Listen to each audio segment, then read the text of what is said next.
Good afternoon, everyone.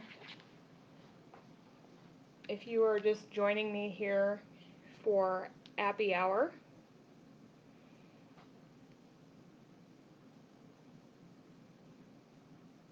I'm coming in today with internet safety and security, and I hope that you can all hear me and everything, but I will get started here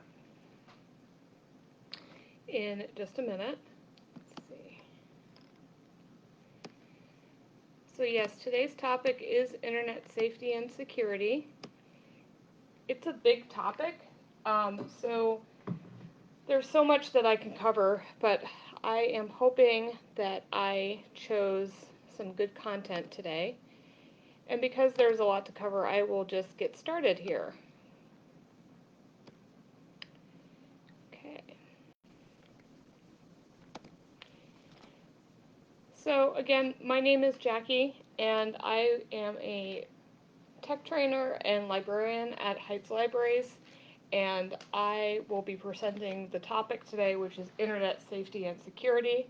My coworker Anne is moderating this session, so if you do have any questions or you want to make a comment, please do that in the comment box below. All right. So I'll get started here talking about internet safety and security. And the gist of it is learning how to interact online in a safe manner. The internet is so useful, and there's so much you can do on the internet, just everyday things we're doing on the internet. We're paying bills, we're shopping, research, news, social networks. I mean, there's so much on there, but I do think it's important for people to think of the internet as a public place, essentially, like you're going to the city park. And at the city park, most people have good intentions, but there are some people who don't have good intentions. They may be there to, bother you or maybe pickpocket you. So same thing on the internet. There may be, cyber criminals, online criminals online. So there are things that you can do just to be aware of these issues and also to protect yourself online.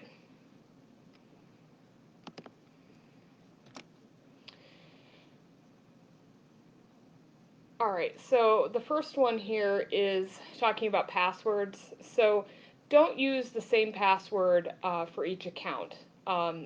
Some of you were starting to talk about passwords and you might think, yeah, I already know about passwords, but we all have our bad habits, so that's why we talk about it. And passwords really they're a basic thing, but they can be so useful in being a way that you prevent from your accounts from being vulnerable and people accessing them who should not be accessing them, which is why we talk about this. So just some things to keep in mind for your passwords, and you can think about strengthening your passwords after this class. So passwords are a great first step for increasing your safety online. So like I said, don't use the same password for each account. That's a tall order. I know we have so many accounts, so many passwords.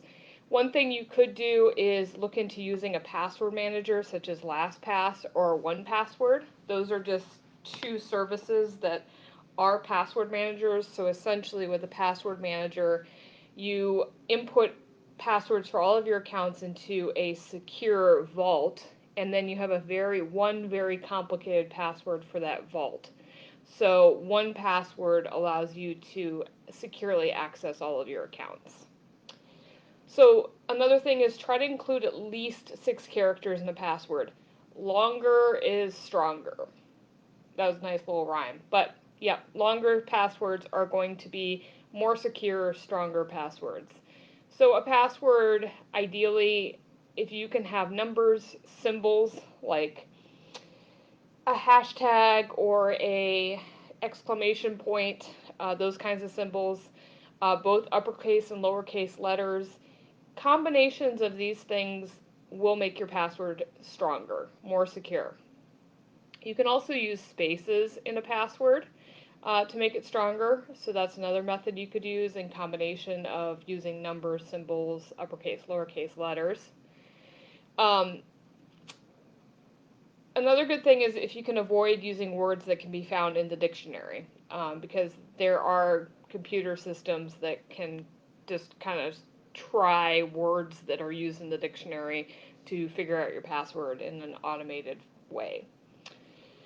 And the last one is random passwords are the strongest. So if you can truly just have a random mix of numbers, symbols, spaces, uppercase and lowercase letters, um, that is your best bet. That's going to be the most secure password. And like I said, as long as possible. So um, 10 characters or 12 characters in a password will be a more secure password than like 6. So some things to keep in mind with passwords. The next thing I'm going to talk about is our first type of kind of scams. And this is spam, which spam is junk mail, not canned meat. But it is junk mail that is showing up in your email. Phishing scams and malware are included in spam, so be careful with your email accounts. You can use a spam blocker, and really, I would say all email services at this point have one built in already, so make sure to, it's working automatically, but there are things you can do to make that spam blocker stronger, which I'll talk about. Another thing is if you're receiving a spam email, like a junk email from someone you don't know, don't respond to it because you're essentially telling the person on the other end that you're a live email account and they may try to send you more things or trickier things that they want you to fall for. And you can, I say regularly check your spam folder, occasionally check your spam folder just to glance at what's in there, make sure nothing that you wanted to receive is in there. But really, spam filters have gotten quite effective, so mostly you'll go into your spam filter and you'll see a lot of just junk spam emails that you can ignore. All right, so when I say report spam, if you get a spam message in your inbox, so it's showing up in the main inbox of your email, you want to report that. The screenshot I have up right now is of Gmail. It's that exclamation mark. You click report spam and it will put it in your spam folder. You will not have any more emails from that email address in your inbox. So in a way, you're like training your spam folder to be more effective. Look around in your email system. You should see like the exclamation mark in Gmail or a spam button or report spam button. It's there, so take a look. That's a good thing to do. All right, so report those spam messages. Next thing I'll talk about is phishing, and phishing is literally people phishing for your personal information. Your name, your social security number, your password to something, your bank information, all kinds of stuff, personal information that someone should not have. I say here it's an email fraud scam for the purposes of identity theft. I will touch on this briefly. It can also be phone scams, and those are becoming much, much more common. Like, those are actually very common now. So keep in mind it can also be a phone scam. So this is just an example of a phishing email. You know, if you are getting an email from someone you don't know, be wary. In this case, this might be a little trickier because you open it and you think it's from Amazon. Well, it's very easy for someone to copy and paste, an image of a company's logo. So don't take that as something being legitimate. Some other red flags for me in this email are that the email address itself is not, that does not look like it's from Amazon. It's a strange email address. It's not an email address at all that is associated with Amazon. And then, just the name of the email address is strange as well. I think the O in Amazon is actually a 0. And you actually see that throughout the email, that they're spelling Amazon with a 0, not an O. So that's a red flag. This email does contain a warning and suggests urgency on a matter. They're saying like, oh, the link provided expires on a certain date, so don't wait. So they're making you feel a bit rushed. There's also a link in this email which you do not want to click on. So this is just a good example of what a phishing email, a spam email, may look like. And in this case, they are phishing for your information. If you click on that, they may prompt you to put in some personal information, which you don't want to do. You don't want to put in a password or anything like that on that next screen. So what can you do with these phishing emails? Like I said, don't click on any links or attachments if you do open the email. Don't respond to the email. Report the email as spam. In your email, like I just pointed out, you can click a button to report it as spam. And delete the email. The best thing you can do is if you're getting an email, you don't know who it's from, maybe it's from Amazon, but they're spelling it weird, delete it or report it as spam, even better. So downloads are another thing you need to be aware of. Every time you decide to download something onto your computer or your tablet or your phone, take a second to think about, what am I downloading?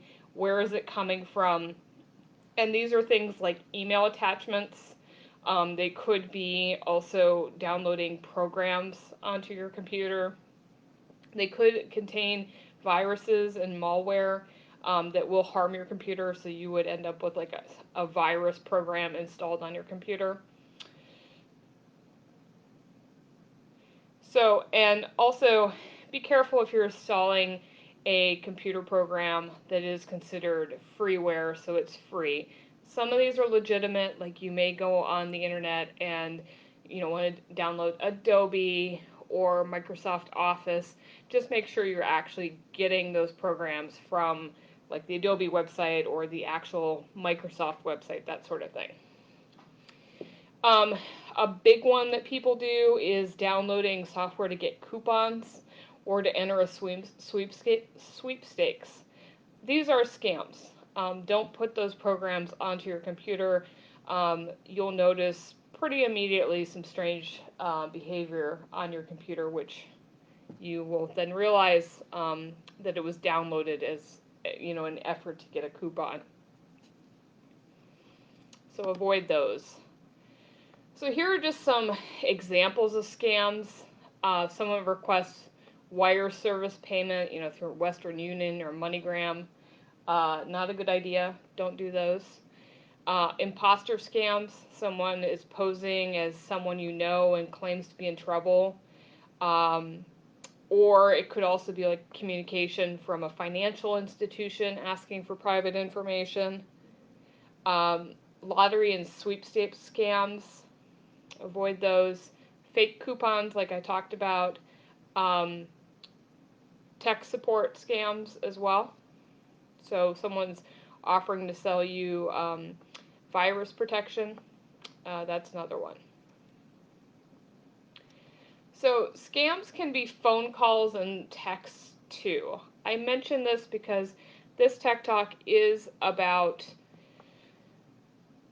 internet safety, but I'm mentioning this because these phone scams, these text scams have become so common, and people are falling for them. So I'm going to mention it. Don't answer calls from unknown numbers. I know a lot of people hesitate. They think they need to pick up a call. You don't. If you have voicemail set up on your phone, let it go to voicemail.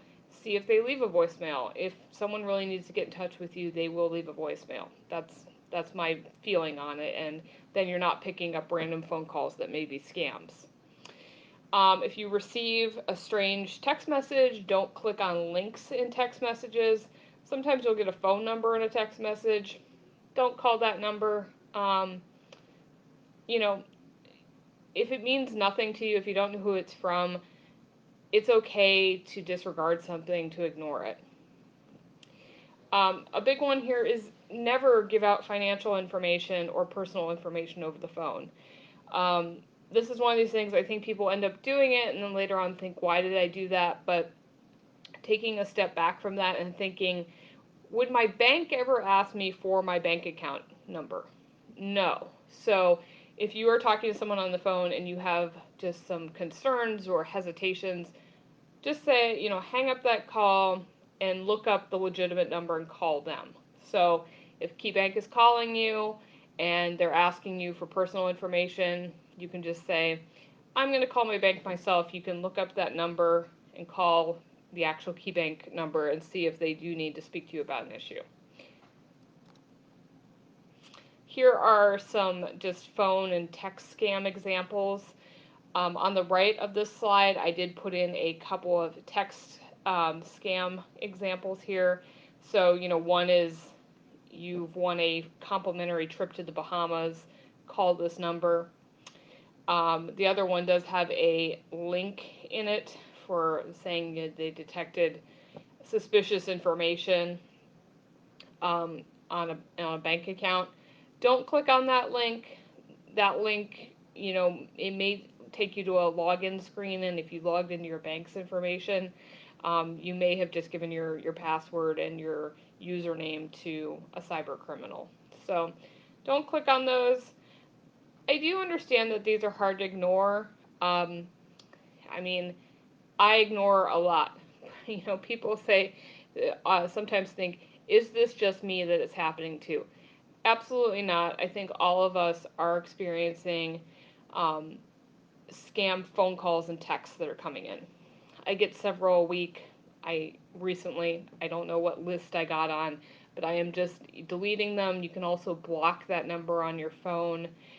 That's a good thing to do as well. Don't pick up numbers you don't know who they're from. Let it go to voicemail. Some other, phone scams, maybe tech support scams, family emergency scams, government imposter scams, Medicare scams, coronavirus specific scams. Um, this is always evolving. People are trying to figure out issues that are going on in the world. So right now it's tax season. You might get, a tax scam that's coming your way, or someone offering to help you with tax help if you give them personal information. Could possibly be like a mortgage reduction scam. They're claiming you can enroll in a special program, or a stimulus money scam. Maybe even a vaccine, like a COVID vaccine scam. If you, they're saying they can get you signed up for a vaccine if you give personal information. All of those, there's a legitimate way to look into it further without just blindly giving your information to someone you've never spoken to on the phone before. Like the vaccine scam, maybe that one comes your way.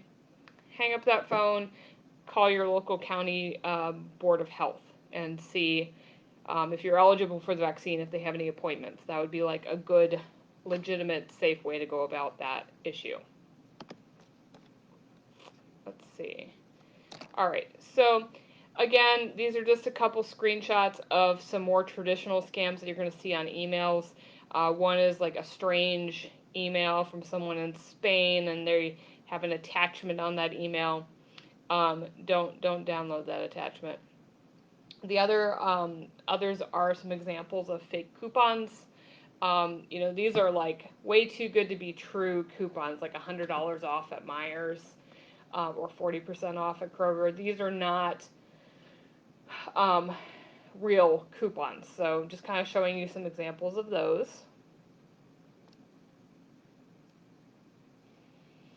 All right. So the next thing I'll talk about is scareware. Some of you may have experienced this on a computer. Um, you're working on a computer, you're going to websites, and suddenly you get a pop-up with a really serious warning of some sort. This warning, they're trying to scare you into doing something, like usually clicking a link. I'll show you some screenshots of these scareware examples. So you can see all of these are like trying to scare you. Your computer has been locked by the Department of Justice, or there's dangerous spyware on your computer. The other one is mimicking like a serious security alert on your computer. So this popping up can be pretty scary. Keep in mind that those are not real. They're actually coming to you because you opened a website that then initiated that pop-up to come up. So they're not real, they're not legitimate. The best thing you can do is not click anything on that pop-up. Um, if all else fails, hold down the power button on your computer to restart your computer. Um, if you really don't know what to do, because then you're not touching it, you're just restarting your computer, and it will be gone when you turn it back on. Another thing you could do is, there's a couple keyboard shortcuts here. On a Windows computer, if you press Alt and then F4, it will close all the windows on your computer, so that would close out that internet window. You could also press Control Alt Delete. That opens your task manager. It shows all programs that are running on your computer, and you would just want to close your internet program. So you'd want to click the internet program and then end task. With the internet program, I mean Google, Microsoft Edge, Mozilla Firefox, whichever one you're using, you'll see it listed there. All right. So I believe we're getting to the end here, but I did want to mention this before we sign out here, or we sign off, we end here. But another seemingly simple thing, but really, really effective, is sign out of your accounts when you are done with them, especially if you're on a personal computer or in a public place on Wi-Fi. So, just clicking the X on a internet window, that's not logging out. That's just closing the window itself. So you would want to click on a menu and find where it says sign out. We have a example on the right hand side here. If you sign out of an account like your email or your bank or your retirement account, the next person who uses your computer, they can't get into your account. You have signed out. So if they happen to get on the computer and just go to Yahoo Mail like after you did, it might automatically sign them into your account if you didn't sign out. And that has happened quite a bit on our classroom computers. People who come in for our classes don't sign out of accounts, and the next person comes in for a class and checks their email, and it automatically signs into someone else's account. In that case, we're good and honest and we sign them out, but that is putting yourself at risk if you don't sign yourself out.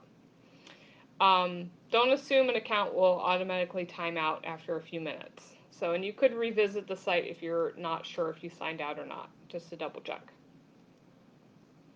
Alright, so that takes me to the end of, sorry about that.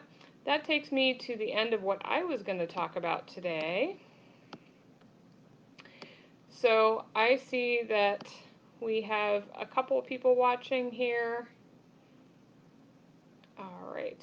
And if you do have any questions, just go ahead and leave them in the comment box below. Anne is watching here and she can answer them. Or if I see one, I can discuss it as well, just as we wrap up here.